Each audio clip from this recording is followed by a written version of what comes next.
حفيظ دراجي يفاجئ الأهلي بهذا التصريح المثير قبل مباراة الأهلي ومازيمبي في دوري أبطال إفريقيا. شاهد ماذا قال. ولكن في البداية صل على سيدنا محمد ولا تنسى الإعجاب بالفيديو والاشتراك في القناة حتى يصلك كل ما هو جديد وحصري. حفيظ دراجي نجم التعليق العربي يدلي بتصريحات مثيرة جدا نقلتها الإذاعة القطرية منذ قليل فاجأ بها الجميع قبل مباراة الأهلي ومازيمبي في دوري أبطال إفريقيا يوم الجمعة المقبل.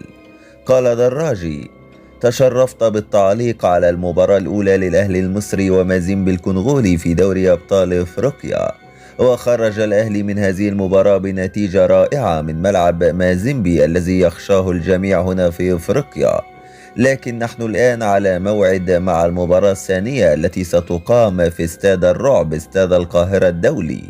أعتقد أن الأهلي قادر على تخطي مازيمبي ومن ثم التأهل للمباراة النهائية.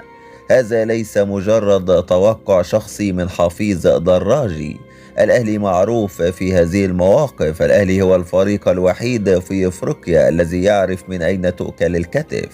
وأضاف دراجي: الأهلي يفعل بفرق إفريقيا كما يفعل ريال مدريد بفرق أوروبا. جماهير الأهلي محظوظة جدا بهذا الفريق الأسطوري. أعتقد أن الأهلي سيفاجئ الكل وسيحقق هذا اللقب على عكس كل التوقعات التي تقول أن صن داونز هو الأقرب لتحقيق البطولة. هذا ما قاله حفيظ دراجي للإذاعة القطرية منذ قليل، والسلام عليكم ورحمة الله وبركاته.